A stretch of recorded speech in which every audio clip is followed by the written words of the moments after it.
Para não quebrar regras que eu já quebrei há muito tempo de fazer uma análise de todas as séries que a Marvel se propõe a fazer, eu fiz no começo, acabei parando, mas como a Agatha Harkness é uma continuação de certa forma direta de WandaVision, eu vou trazer uma review para vocês. Pessoal, tudo bem com vocês? Para Nerd no ar mais uma vez, mas isso você já sabe. Agatha Harkness, vocês me fizeram assistir isso. Bom, eu decidi fazer porque faz tempo que não sai nada da Marvel. E como tá em época de Halloween, eu decidi trazer uma análise para vocês sinceramente. E a princípio eu vou dar uma dica de que é boa. Olha, não é pior do que eu pensava. Eu achava que isso era uma porcaria, um lixo, entendeu? Sinceramente, foi a própria proposta da série. Então eu não esperava nada de Agatha Harkness. Então pra mim é uma personagem que não faz diferença nenhuma. Tudo bem, como não faz diferença nenhuma, eu não curto ela, entendeu? Eu acho uma droga, sem sal pra caramba. Mas enfim, é importante por questão da algumas coisas que podem acontecer no universo cinematográfico da Marvel.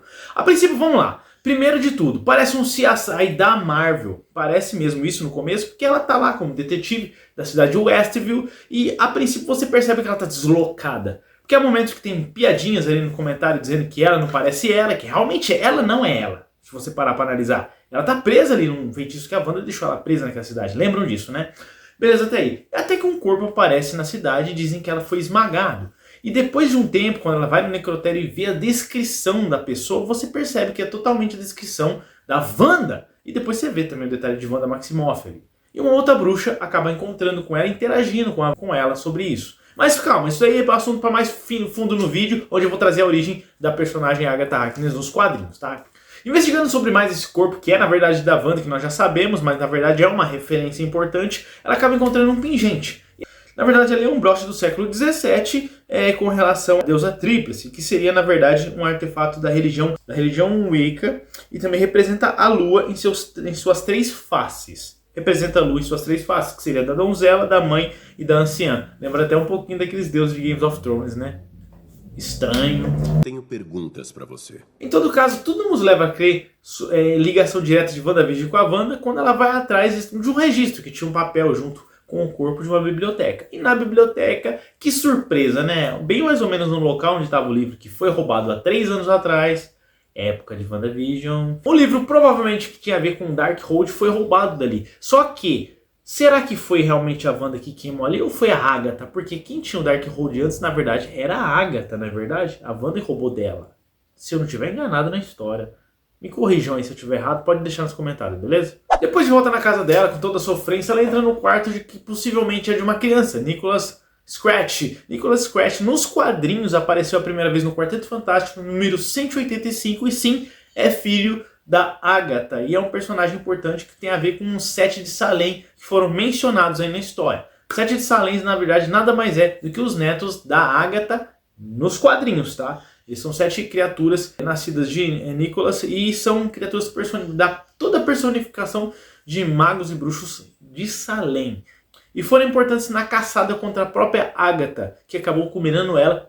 Ganharam ingresso diretamente para a fogueira. Nós vemos que tem um rapaz que aparece ali e rouba ela e faz com que ela meio que enxergue que ela não está numa realidade ali, meio que está numa matrix de magia. Porque ele começa a citar algumas coisas e falar para ela que tudo que ela está mostrando para ela não tem nada a ver com a realidade. Exemplo disso é as fotos do corpo, que parecem ser fotos de um jardim, e depois o vidro da parte onde os policiais ficam escondidos. O garoto diz que nada mais é do que um quadro, e ela olha e realmente é um quadro, mas é que ela está presa num lugar, né? Ela está presa pela magia da Wanda.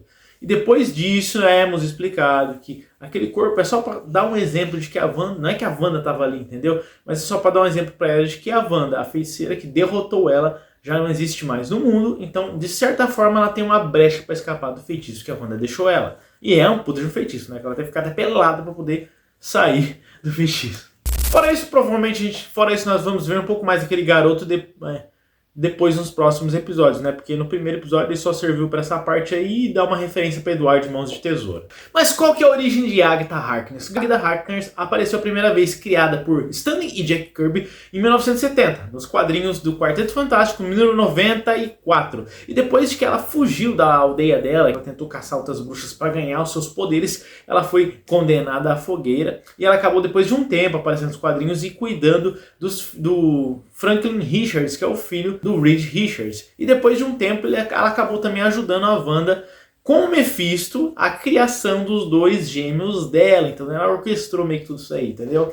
E apareceu em várias outras sagas. Assim como o filho dela também fez parte de várias coisas ali de Salem, que é uma região dos quadrinhos da Marvel, que é onde vivem pessoas que detêm poderes mágicos. E foi palco de uma batalha entre os Vingadores e os Thunderbolts contra usuários de magia dali que estavam tocando terror na região. Conclusões finais, pessoal. O que eu achei da série?